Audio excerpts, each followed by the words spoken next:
္ဂလာပါရှင်ခိုင်ပါရမီဂျပန်စာသင်တန်းကျောင်းပါရှင်ဂျပန်နိုင်ငံကို language school နဲ့တွားချင်တဲ့ကျောင်းသားတွေအတွက်ခိုင်ပါရမီဂျပန်စာသင်တန်းကျောင်းကနေပြီးတော့2029ခုနှစ် April Intake အတွက်ကျောင်းသားတွေခေါ်ယူနေပြီဖြစ်ပါတယ်ရှင်ကျောင်းလျှောက်ဖို့အတွက်လိုအပ်ချက်တွေမပြောခင်မှာ2026ခုနှစ်အတွင်းခိုင်ပါရမီကနေရရှိခဲ့တဲ့ language school COE result တွေကိုကြေညာပေးချင်ပါတယ်ရှင်2026ခုနှစ် April Intake မှာဆိုလို့ရှိရင် COE 100ရာခိုင်နှုန်း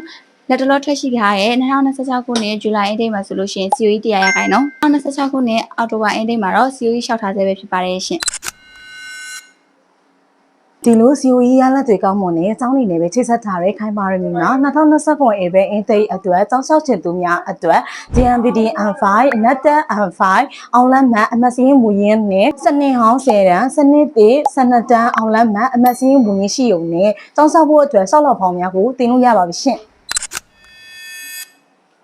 ရရှိနိုင်တဲ့မြို့တွေကတော့အိုဆာကာအိုကီနာဝါနာဂါနိုနာဂိုယာအိုက်ချီခရိုင်နာဂါဆာကီကျူရှူခရိုင်ဆပ်ပရိုဟိုကိုင်ဒိုမြို့တွေမှာပဲဖြစ်ပါတယ်ရှင့်6လတည်တည်သူများအနေနဲ့အသေးစိတ်အချက်အလက်များကို39 4344 3913တို့ Viber ဖြစ်လက်ကောက်39 4344 3913နဲ့39 9539 614 614တို့ဝင်ကျင်အတွင်းစက်တယ်မေးမြန်းနိုင်ပါတယ်ရှင့်အားလုံးကိုကျေးဇူးတင်ပါတယ်ရှင်